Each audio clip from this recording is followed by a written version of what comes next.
welcome back to Focus in the Mix with Denise Ames. I now want to introduce a very, very special guest who decided to stop by our Lemmy show today. This is John Nelson, and he's actually one of the guitarists from Suicidal Tendencies back in the early 80s. And I understand, John, that you've actually dropped out of sight from being interviewed on TV since 1984 on MTV with Suicidal Tendencies. You now have a new band called Nasty Habits. But before we get into that, tell me why you decided that the MTV interview in '84, where you were hanging upside down, was going to be your last interview until now.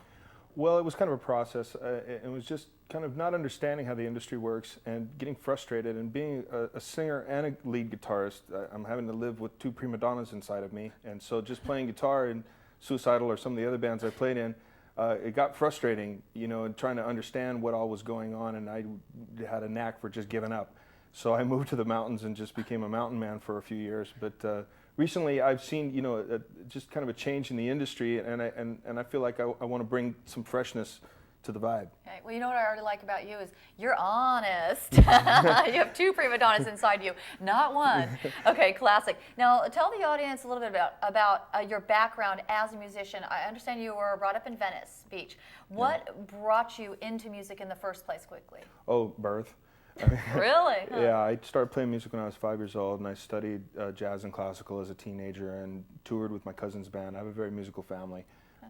And then through process, I had some friends, got into the punk scene in the early 80s and met Suicidal Tendencies, and we really hit it off and started making a lot of racket together for a few years.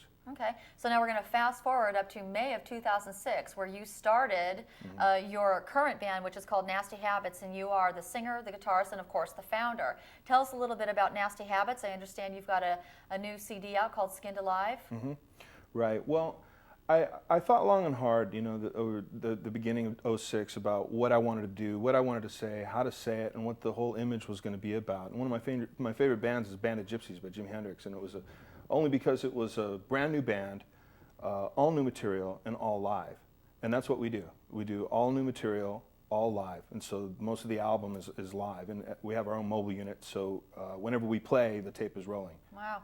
Now, on Skinned Alive, I've listened to the entire CD, and as you know, my favorite song I mentioned to you is Devil's Playground. I understand that's one of your favorites, too. It is. Why? It is. It's very colorful, and it's kind of a guided tour through the Devil's Playground as such, based on various bits of information I've gathered over the years. I study a lot. I love to read, and I've read the Bible about 7 times, and so I have a pretty good idea of spiritual warfare and all that kind of thing. Plus, I co-wrote the song with one of my all-time heroes, Durf Scratch, who is the original bassist of the band Fear from the 80s. And he and I are best friends, and so we co-wrote that song, and it's very special to me as well. You know, you're very hands-on with what you do, and you also have your own record label. Dieter Dietz Records, and Skinned Alive is on there. Tell the audience a little bit about how you did that, because a lot of musicians these days, they can't get a record deal, you know, this and that, and you're doing it yourself. So tell us a little bit about how you go about getting your own record label together. Sure, yeah. I started that label actually when I was 18. I dropped out of high school and I went to UCLA and took a few music courses and learned the business and formed the label and put out some punk records in the 80s, and then I met Suicidal and stopped doing that for a while. But I do use it for us exclusively, and I'm constantly studying business. So I know how to market and, you know, manage and produce and all this types of things. And now I'm learning how to incorporate other people, and like relinquishing control is, you know, I'm learning how to do that. Okay, good for you. And you have this very unique way of playing your Fender Stratocaster. I play left-handed Stratocasters upside down exclusively. Kind of like you were hanging when you were doing your interviews on MTV with Suicidal Tendencies. What's this thing with you and upside down? Well, like I mentioned Jimi Hendrix earlier, I consider him my guitar teacher. When I was 8 years old, I figured that's how guitar is supposed to be played. And so I studied him, and he used an upside-down guitar. He was left-handed. He played a right-handed upside down. But there's something about an upside-down guitar. It's not like a Fender Stratocaster. It's some guitar from Mars. The thick part is up here, all the controls are up here, the headstock's upside down. And so it's a whole different guitar. And for me, it's just kind of like sleeping on Hendrix's pillow. Well, and speaking of your guitar, you have a very unique individual who's your guitar tech. Tell the audience how old this person is. Dean Centeno. He's 8 years old. Wait, how old? 8 years old.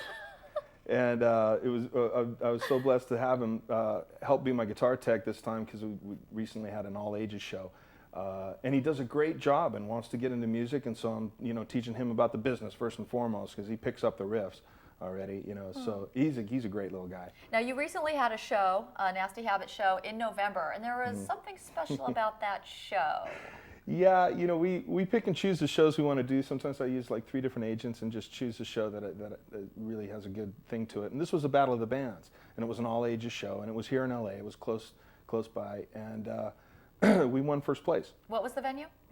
Fay Do on Adams near Hauser. Wow. They call it Mid-City District. Okay. And so we won first place, a merch package. So we got some merch. Okay, there you go. Yeah. Can't beat that. Not at all. And I'm sure that complements your mini tour that you're currently doing now in California. Yeah. And coming up, you're going to be doing a national tour, and that's going to be in the summer of '08. Is that correct? Yeah, summer's the best time to do the States. I was kind of bummed because I missed the summer this time. We weren't quite done with the album.